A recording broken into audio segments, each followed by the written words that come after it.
Title inside video, cleaned. When my son had to share my room, a life-changing experience, true family story. Full story, one continuous part, 5,000 words. When life throws unexpected challenges at you, sometimes you discover truths about yourself and your loved ones that you never would have known otherwise. My name is Sarah Williams, I'm 43 years old, and I live in a small suburban town in Oregon.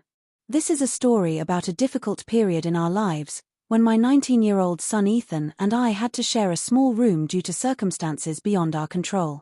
What started as a stressful and embarrassing situation turned into one of the most eye-opening experiences of my life, strengthening our relationship in ways I never imagined. It all began 2 summers ago. I had been working full-time as a medical receptionist at a local clinic, trying my best to support Ethan as he transitioned into adulthood. Ethan had recently graduated high school and was attending a community college while working part-time at a hardware store. He was bright, funny, and a little bit introverted, but he had a big heart.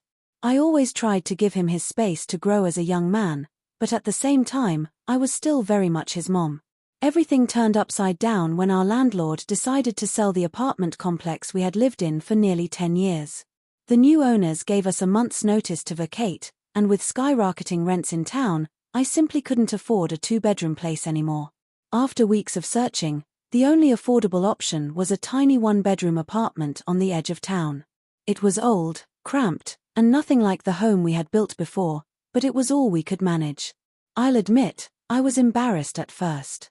Ethan was almost 20, and I knew he valued his independence. I had assumed he would want his own space, his own privacy. But when I explained the situation to him, expecting anger or disappointment, he just shrugged and said, "We'll figure it out, Mom. It's not forever." His calmness shocked me, but it also reassured me. Even though the situation wasn't ideal, at least we were facing it together. Moving day was exhausting. We crammed our lives into cardboard boxes, rented a tiny U-Haul, and dragged our belongings into the small apartment. The living room barely fit our old sofa, and the kitchen was the size of a closet. The single bedroom had just enough room for a queen-size bed, a dresser, and a small desk. Ethan and I stood in the doorway, staring at the space that was supposed to serve as both of our sleeping quarters. "Guess it's like a college dorm," Ethan joked, trying to lighten the mood. I laughed nervously, though inside I was anxious. Sharing a room with my teenage son felt strange. I worried about boundaries, about making sure he felt respected as a young adult. But I pushed those thoughts aside. We had no choice, and I promised myself I'd make the best of it. The first few nights were awkward. We set up a divider curtain across the middle of the room to give each other a little privacy. Ethan set up his desk and laptop on his side, while I kept my dresser and nightstand on mine. We coordinated bedtime schedules and tried not to get in each other's way. There were small frustrations, like his late-night typing or my early morning alarm, but gradually, we learned to adapt. Over time, something unexpected happened. We started talking more than we had in years. In our old apartment, Ethan would usually retreat to his own room, shutting the door and immersing himself in video games or homework. I'd spend my evenings cooking, watching TV, or catching up on work. We loved each other, but our interactions had become brief and surface level. Living in such close quarters forced us to communicate in ways we hadn't before. One evening, after a particularly stressful day at work, I sat on the edge of the bed and sighed. Ethan looked up from his desk and asked, "Rough day?" I nodded, and before I knew it, I was venting to him about office politics, difficult patients, and the overwhelming pressure I felt to hold everything together. I expected him to tune out, but instead, he listened, really listened. He asked questions, offered advice, and even cracked a few jokes that made me laugh. That night, I realized my son wasn't a little boy anymore.